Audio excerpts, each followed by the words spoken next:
यहाँ पर एक सारणी दी गई है। इस सारणी में आपसे पूछा गया है कि निम्नलिखित में से कौन सी संख्याएं पूर्ण घन है। जैसे कि आप देख रहे हैं 431, क्या आपके सामने 431 पूर्ण घन है? हाँ जी, पूर्ण घन नहीं है, इसको हम टिक कर देते हैं। 216 पूर्ण घन है, ये 6 का घन होता है, इसको आप सही कर सकते। 243 पूर्ण घन है, यह भी नहीं है। देखिए 12,167 और 1155 भी पूर्ण घन नहीं है।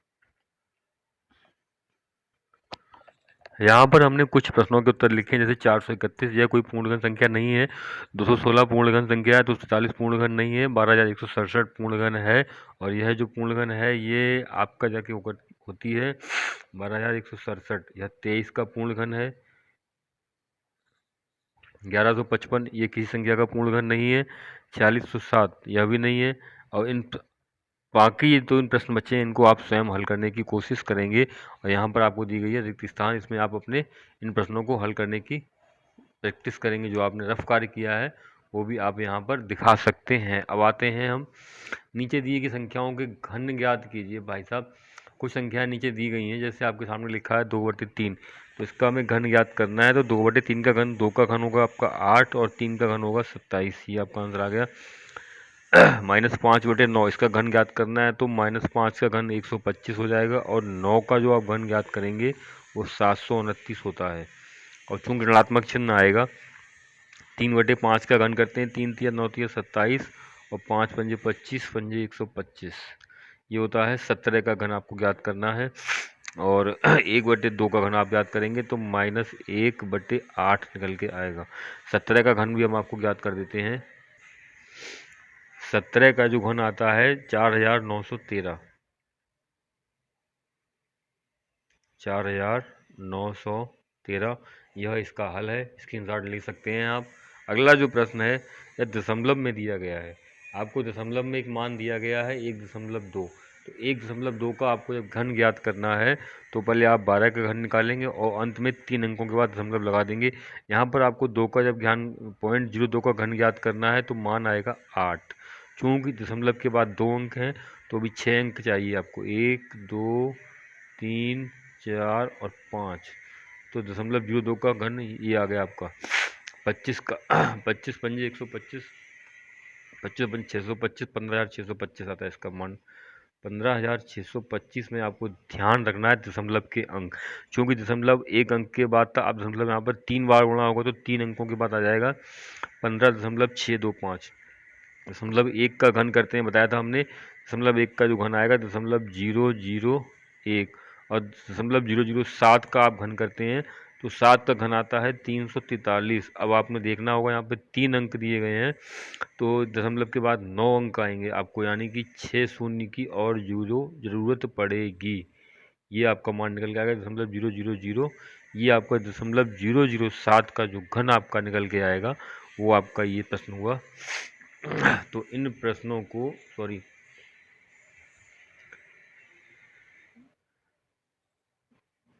दशमलव एक का घन 0.001, 2.5 का घन 15.625, क्योंकि यहाँ पर आपको दशमलव के बाद के अंकों का ध्यान रखना होता है। यहाँ पर दशमलव के बाद अंक दशमलव के बाद 2 अंक थे, तो घन में दशमलव के बाद 6 अंक आएंगे आपके, 2 और 2 4, और ये 2 6 अंक हो गए आपके। इसी तरह से हमें अंतिम संख्या होती है 0.007, उसका जो घन करना था, तो उसके घन में भी हमें 3 का घन करते हैं तो 9 अंक आने चाहिए। तो ये रहा हमारा, ये बहुत इंपॉर्टेंट क्वेश्चंस हैं यहाँ पर। इनमें अधिकतर हम लोग गलतियाँ कर जाते हैं, और प्रतियोगी परीक्षाओं में इस तरह के प्रश्नों को बहुत ही महत्व दिया जाता है। आपके सामने एक प्रश्न दिया गया है, एक घनाकार आकृति की भुजा 3 इकाई है, उस घनाकार आकृति का आयतन निकालने के लिए किस संख्या का घन करना होगा। देखिए यहाँ पर एक आयतन है, इसकी भुजा दी गई है 3 इकाई, तो जब आयतन का घन का आयतन ज्ञात करना है तो हमारे पास यहाँ पर क्या होता है, जो भुजा होती है उस भुजा को 3 बार गुणा करना पड़ता है, भुजा का घन निकालना पड़ता है। भुजा गुणा, तो भुजा तो हमें यहाँ पर क्या करना होगा, 3, जो भुजा की माप दी गई है 3, 3 का ही 3 बार गुणा करना होगा, 3 गुणा 3 गुणा 3, आपका मान निकल के आएगा 3 तिया 9 तिया 27, और यूनिट लिखी जाएगी घन इकाई। चूँकि यहाँ पर इसकी लंबाई इकाई में दी गई है तो हम भी यहाँ पर घन इकाई लिख देंगे। तो ये था इसको ज्ञात करने का तरीका। अगले प्रश्न में लिखा हुआ है एक घनाकार बक्से की भुजा 20 सेंटीमीटर, बक्से का आयतन ज्ञात करना है। देखिए हमें आयतन का फार्मूला हमने पहले ही आपको बताया था इससे पिछले वाले सवाल में। किसी घनाकार वस्तु का आयतन जब हम ज्ञात करते हैं तो वहाँ पर भुजा का घन निकाला जाता है, यानी भुजा पर घात 3।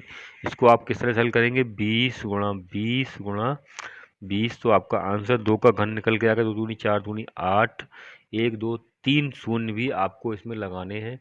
और जो इकाई लिखी जाएगी सेंटीमीटर में था, तो वो इकाई को आप लिखेंगे घन सेंटीमीटर, ये होगा हमारा आंसर। इसी प्रकार दिया गया एक अगला प्रश्न है, इसमें लिखा गया है 72 में से किस छोटी छोटी पूर्ण संख्या का भाग दें कि भागफल पूर्ण घन हो जाए। इस तरह के प्रश्नों को कि किस संख्या से भाग दें, किस संख्या से गुणा करें, ऐसे प्रश्नों में आपको गुणनखंड ज्ञात करने होते हैं। और हम यहाँ पर पहले 72 का गुणनखंड ज्ञात करते हैं। तो 2 से इसको भाग दिया 36 बार, फिर 2 से भाग दिया 18 बार, फिर 2 से भाग दिया 9 बार, फिर 2 से भाग दिया 3, फिर 3 से भाग 3 एकम 3। अब हमें यहाँ पर ये देखना है कि अगर संख्या पूर्ण घन होती है तो सभी गुणनखंडों के 3 3 के समूह बनते हैं। तो यहाँ पे पूछा गया है 72 में किस छोटी से छोटी पूर्ण संख्या का भाग में भागफल, यानी कि हमें यहाँ पर जिस तरह से आप लिख सकते हैं 72 के गुणनखंड में क्या होगा, तो दूनी 4 दूनी 8 दूनी 16 तीन 48, नहीं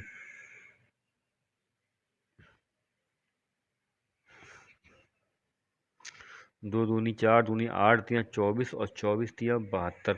इन दोनों 3 संख्याओं को अगर हम इनसे भाग लगा देते हैं तो हमारा जो प्राप्त संख्या हमारी बचेगी वो बचेगी 2 गुणा 2 गुणा 2।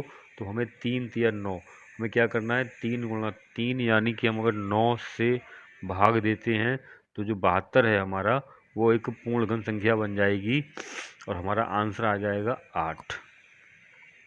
इसी तरह से एक अगला प्रश्न भी है, दिए गए विकल्पों में से सही विकल्प छांटकर लिखिए। क्या है, 9 12 और 18 से पूर्णतः विभाज्य छोटी से छोटी पूर्ण घन संख्या क्या है।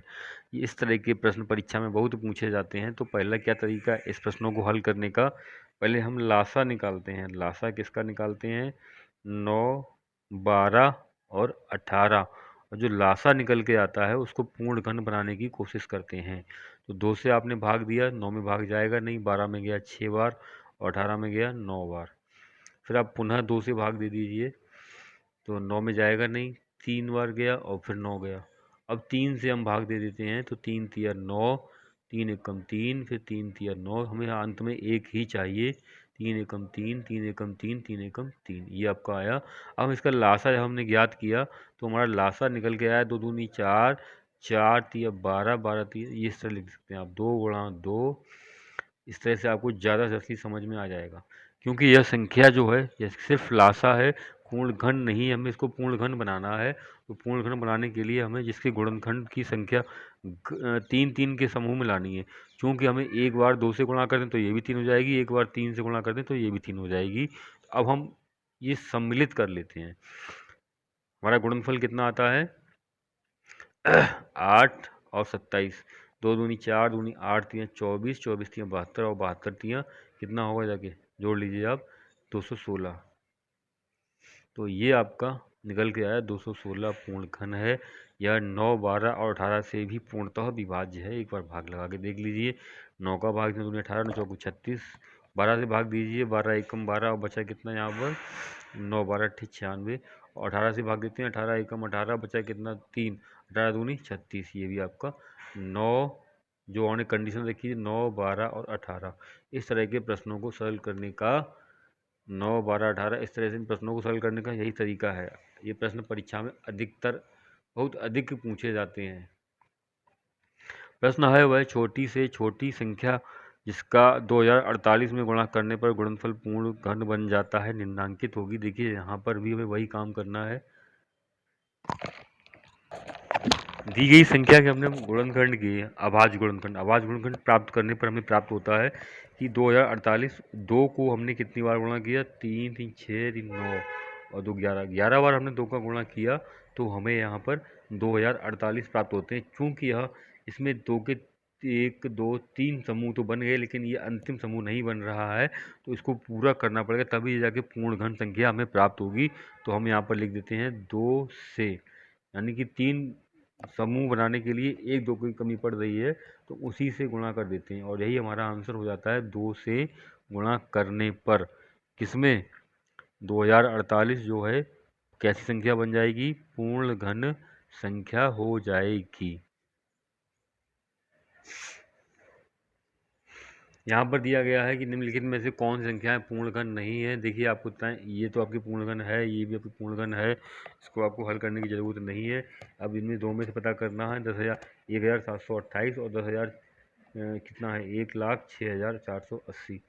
इनमें से कौन सी? देखिए 1,06,480 ये तो पूर्णघन आपकी नहीं हो सकती। यही नहीं होगी क्योंकि जिस संख्या के इकाई में 10 जीरो होता है, उसका जो घन करते हैं उसमें आपके 3 शून्य आते हैं। तो यहाँ पर चूंकि एक ही शून्य दिया गया है, तो इसलिए यह संख्या पूर्ण घन नहीं है।